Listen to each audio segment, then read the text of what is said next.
So you'll see, but what is it really? Truthfully, that name is already quite accurate.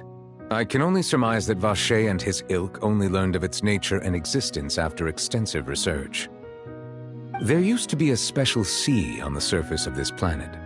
The nature of its seawater was rather different from that of the sea we know today.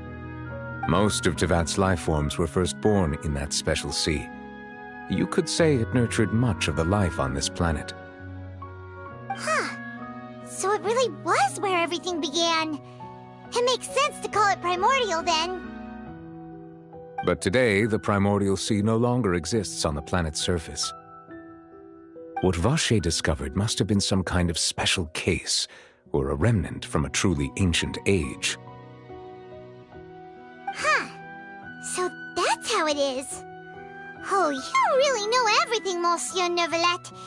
But if that's the case, then why would people, at least people from Fontaine, dissolve in that kind of water?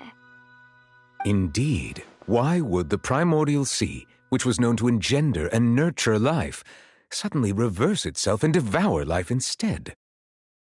To be frank, that also doesn't match my understanding of this world and its laws. There must still be some unknown secrets around the people of this land.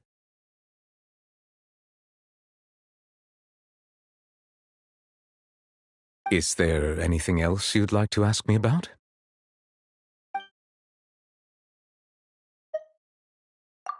That the sea levels will rise and everyone will be dissolved in water, leaving Furina crying alone on her throne, but the sins of the people will be finally washed away for good.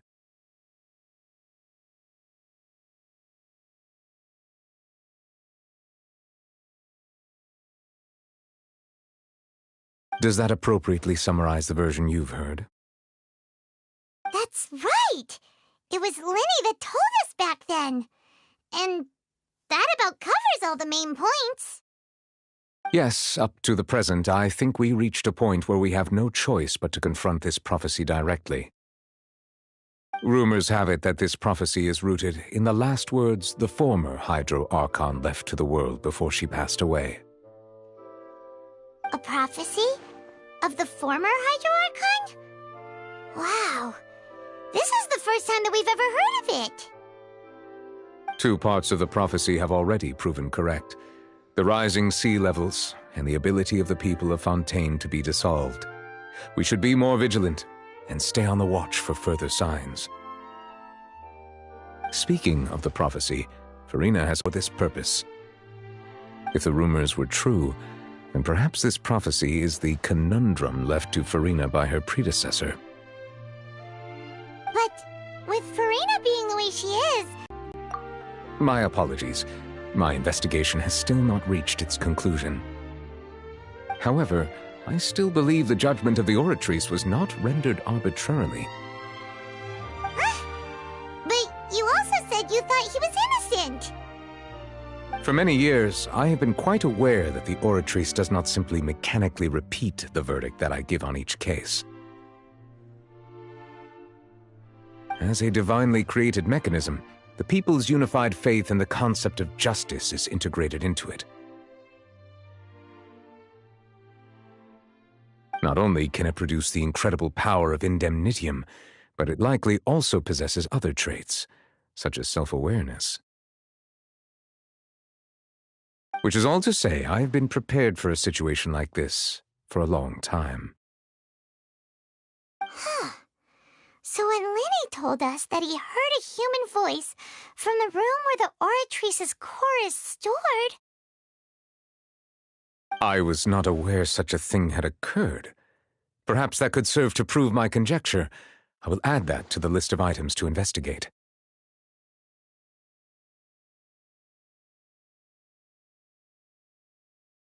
In any case, I am inclined to believe that the Oratrice does have a methodology all its own. We just do not have enough information.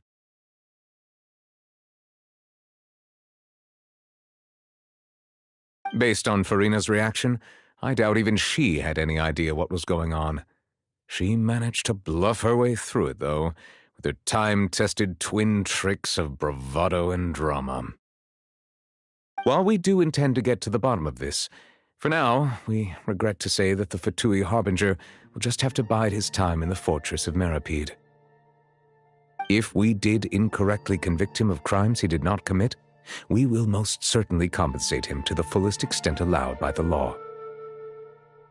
If you ask Paimon, the only compensation he'll want is a no-holds-barred fight with you.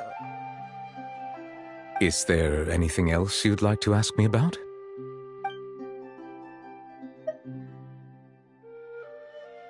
Your sibling, another blonde-haired traveler. I'm sorry, but I've never seen anyone who matches that description. If she ever stepped foot in Fontaine, I'm sure she followed our laws to the letter and had no reason to appear on the stage of the opera Epiclese. Is there anything else you'd like to ask me about?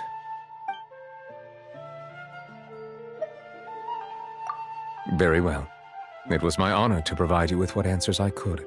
I very much enjoyed conversing with you. It will soon be time for me to leave this blissful tranquility behind and return to Palais Memoria. You really are super busy, Mösyö Neuvillette. Paimon thought you only came here to pay your respects today because you had the day off.